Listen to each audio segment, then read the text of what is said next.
Hello everyone, इस video में हम डिस्कस करेंगे Lewis pasture and his contribution.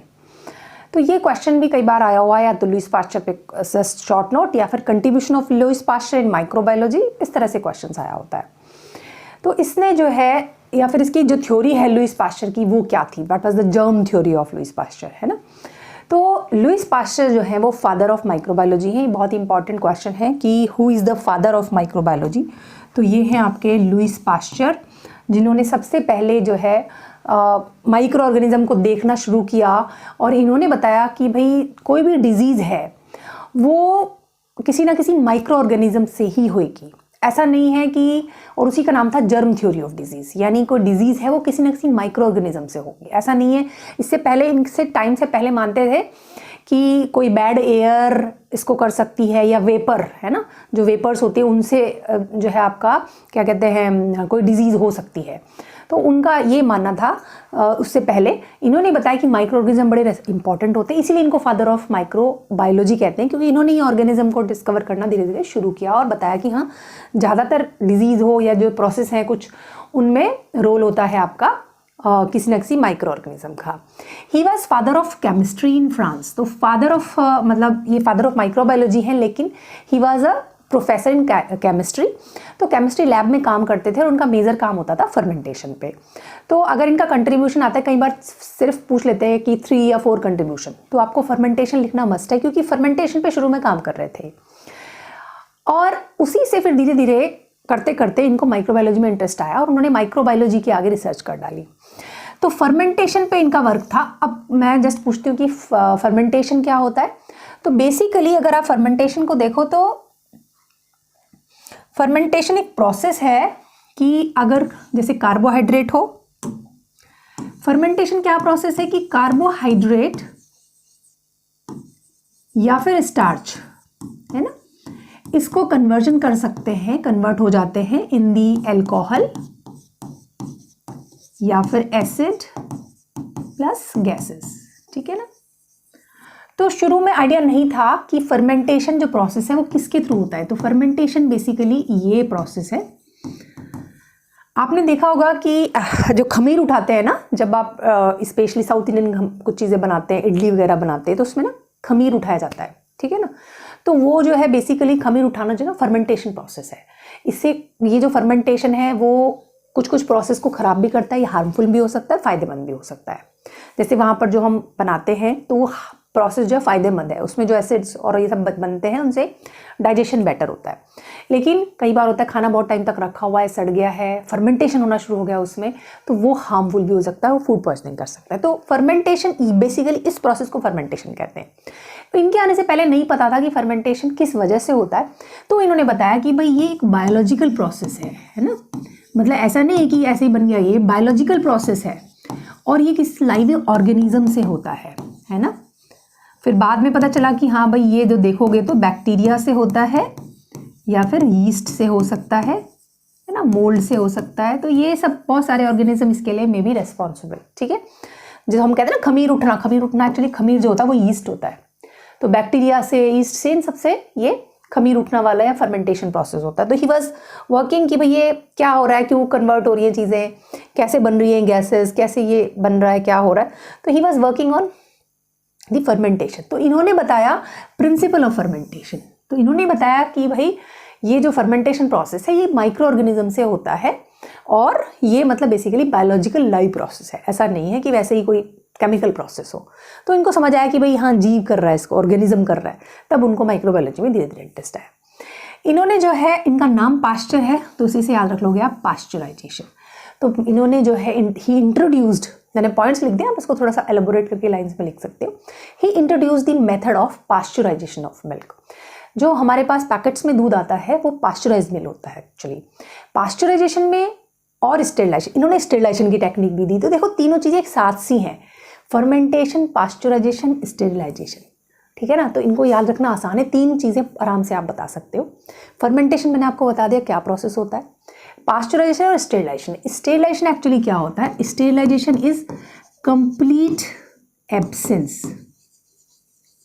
Of micro organism, specially bacteria, या और भी, मतलब बेसिकली माइक्रो ऑर्गेनिज्म आप कह सकते हो। तो उसमें हम क्या करते हैं, पर्टिकुलरली किल करते हैं। स्पेशली स्टेरिलाइजेशन में हमेशा ज़्यादा टेम्परेचर ज़्यादा चाहिए होता है, या आजकल बहुत सारे टेक्निक्स हैं, ऑटोक्लेव है, हॉट एयर ओवन है। तो इन्होंने स्टेरिलाइजेशन टेक्निक्स दिया, यानी कंप्लीट किलिंग कैसे करते हैं। स्पेशली जो सर्जिकल इंस्ट्रूमेंट होते हैं वहाँ पर हमें ऑटोक्लेविंग चाहिए, हमें वहाँ पर क्या चाहिए, पूरा स्टेरिलाइजेशन चाहिए। ज़रा सा भी बैक्टीरिया या ये नहीं हो, क्योंकि हम उसमें रिस्क नहीं ले सकते कि बंदे के अंदर जब आप इंस्ट्रूमेंट दे रहे हो, इंस्ट्रूमेंट से कट कर रहे हो, वो इंस्ट्रूमेंट से हैंडलिंग कर रहे हो, सर्जरी कर रहे हो, तो कोई इन्फेक्शन का रिस्क ना हो, इसलिए वहाँ पर स्टेरिलाइजेशन जरूरी है। पास्चुराइजेशन क्या है, इसमें आप किल तो कर रहे हो पर सारे बैक्टीरिया की किलिंग नहीं है, किलिंग ऑफ पैथोजेनिक बैक्टीरिया या पैथोजेनिक ऑर्गेनिज्म आप बोल सकते हो। पास्चुराइजेशन यूजुअली कैसे करते हैं, 60 to 65 डिग्री सेंटीग्रेड पर इसके अलग अलग मेथड्स होते हैं। तो 60 to 65 डिग्री सेंटीग्रेड पर इसको गर्म किया जाता है अप्रॉक्स 30 मिनट्स तक। वो डिपेंड करता है, टेम्परेचर ज़्यादा है तो टाइमिंग कम हो जाता है, टेम्परेचर अगर कम है तो टाइमिंग ज़्यादा करते हैं। मतलब जस्ट मैं एक आपको आइडिया बता रही हूँ। उसमें वो क्या करते हैं, 60-65 पर लगभग हाफ एन आवर के लिए उसको बहुत बॉयल किया जाता है, उसको तेज़ी से गर्म किया जाता है। फिर उसके बाद में उसको हम ठंडा कर दिया जाता है, ठीक है ना, और तब फिर बाद में वो पैकेट्स में जाके हमारे पास आता है, ठीक है। तो इसमें बेसिकली पैथोजेनिक ऑर्गेनिज्म जैसे टाइफाइड हो गया है ना, कॉलरा हो गया, माइक्रोबैक्टीरियम ट्यूबरकुलोसिस हो गया, इन सब बैक्टीरिया जो होते हैं मर जाते हैं। तो आपने देखा होगा दूध जो ना, वो जो पैकेट वाला दूध होता है 2-3 दिन तक तो ठीक रहता है, लेकिन बाद में वो उसमें बैक्टीरिया आ ही जा रहे हैं। तो इसका मतलब क्या है कि जो माइक्रो ऑर्गेनिज्म है खराब होने लगता है ना, फटने लगता है। तो आप देख रहे हो कि ये जो मेन पैथोजेनिक प्रॉब्लम्स हमें कर सकते हैं बैक्टीरियाज वगैरह, उन सबको मार देता है। फाइन, ये स्टेरिलाइजेशन में सब कुछ मार दिया, इसमें पैथोजेनिक ऑर्गेनिजम्स को मार दिया आपने। फिर स्टेरिलाइजेशन टेक्निक दी, उसके साथ साथ जब उन्होंने इस पर काम करा तो उन्होंने डेवलप किया steam steriliser, hot air oven और ऑटोक्लेव। ये तीनों इन्होंने दिए हैं, जो कि बहुत ही इंपॉर्टेंट इंस्ट्रूमेंट है, बहुत ही इंपॉर्टेंट टेक्निक है। टेक्निक्स पर अलग अलग पे हम शॉर्ट नोट भी आते हैं, जिसको आप बाद में अलग वीडियोस में पढ़ेंगे। तो देखा जाए आप, सिंपल हो गया, फर्मेंटेशन, पास्चराइजेशन, स्टेरिलाइजेशन, ये तीनों पास्चर ने दिए, ठीक है ना।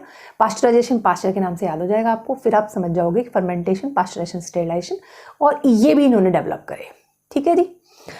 अब अगला पॉइंट है कि इन्होंने वैक्सीन्स भी डेवलप करी हैं, है ना, जैसे कॉच ने भी वैक्सीन करी है, कुछ कॉच ने भी काम करा है बैक्टीरिया वगैरह पे, पास्चर ने। ये दोनों ही बहुत इंपॉर्टेंट हैं। अगर आप कुछ नहीं पढ़ सकते साइंटिस्ट में तो कॉच और ये पास्चर, ये दोनों मस्ट हैं कि पढ़ने के लिए, इनमें से एक पे क्वेश्चन आ जाते हैं। जो वैक्सीन है, एंथ्रेक्स की वैक्सीन पे करा है, फॉल कॉलरा एंड रेबीज की वैक्सीन, तो 3 वैक्सीन इन्होंने करी है। आगे आप वहाँ देखोगे कि एंथ्रेक्स बैक्टीरिया, मतलब कॉच ने भी इनमें कॉलरा पे भी काम करा, एंथ्रेक्स पे भी काम करा हुआ है, रेबीज पे नहीं करा उसने, ठीक है। तो आप याद रखो कि anthrax, fall cholera and rabies, इसकी वैक्सीन इसने दी है। फॉल कॉलरा एक्चुअली क्या है, जो हमारा नॉर्मल ह्यूमन कॉलरा है वो नहीं है, ये चिकन्स में होता है, मतलब birds for example, chickens and all, इनमें जो कॉलरा होता है वो फॉल कॉलरा है, उसकी वैक्सीन दी है। तो बेसिकली वो बर्ड्स की डिजीज है, ह्यूमन वाली है। ह्यूमन कॉलरा विब्रियो कॉलरा से होता है ये भी फॉल कॉलरा भी बैक्टीरिया से होता है, बट विब्रियो कॉलरा से नहीं है, अदर बैक्टीरिया से है। उसका नाम याद रखने की कोई जरूरत नहीं आपको, just you should have idea कि कॉलरा की वैक्सीन नहीं, फॉल कॉलरा की वैक्सीन इन्होंने आपकी बनाई थी, डेवलप करी थी। तो 3 वैक्सीन आपको याद रखनी है ये, ठीक है जी। उसके बाद जो मैं बात कर रही हूँ, जर्म थ्योरी ऑफ डिजीज, वो इन्होंने दी। एक्चुअली इससे पहले ये मानते थे कि भाई बैड एयर से या वेपर से जो है आपका डिजीज़ अपने आप ही प्रोड्यूस हो जाती है। फिर इन्होंने एक एक्सपेरिमेंट करा, अगर आपको 12th का याद होगा तो इस तरीके से ना, केमिस्ट्री लैब थी इनकी, उस तरीके से एक वो फ्लास्क होता है, फिर यहाँ पे कुछ कुछ रखते हैं, फिर ऐसे ऐसे देखा होगा आपने, ध्यान होगा वो, उसको बहुत डिटेल में नहीं जा रहे हम, ठीक है ना। तो कुछ इस तरह का था एक्सपेरिमेंट, ग्लास का, अगर आपको याद आ रहा है तो। We are not going in detail of that. तो बेसिकली इन्होंने देखा कि भाई आप देख रहे हो कि जो डिजीज़ है ना वो ऐसे अपने आप से नहीं होती, उसके लिए माइक्रो ऑर्गेनिज्म रेस्पॉन्सिबल है। तो कोई डिजीज़ जो है माइक्रो ऑर्गेनिज्म से होती है, और वही इनकी है जर्म थ्योरी ऑफ डिजीज़। तो इन्होंने डिसअप्रूव करा जो इससे पहले थ्योरी थी स्पॉन्टेनियस जनरेशन की, वो कहते थे अपने आप ही डिजीज़ हो जाती है, उसको हम कहते थे theory of spontaneous generation of disease.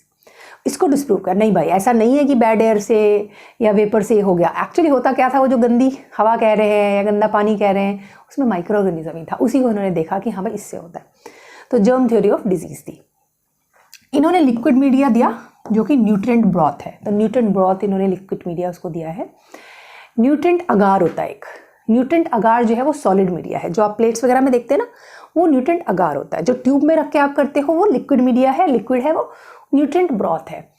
तो देखोगे पास्चर ने लिक्विड मीडिया न्यूट्रिएंट ब्रॉथ पे काम करा है, रॉबर्ट कॉच ने सॉलिड मीडिया अगार पे काम किया है, ठीक है ना। Founder of Pasteur Institute of Paris, जब इन्होंने इतना काम किया देखा तो बाद में इन्होंने जो है वहाँ पर एक रिसर्च वगैरह के लिए पास्चर इंस्टीट्यूट बनाया, उसका नाम रखा उन्होंने पास्चर इंस्टीट्यूट अपने नाम से। तो Pasteur Institute pasteurisation, sterilisation, fermentation, germ theory of disease, ये कुछ वैक्सीन इन्होंने करी है। तो these are the contribution of Louis pasture.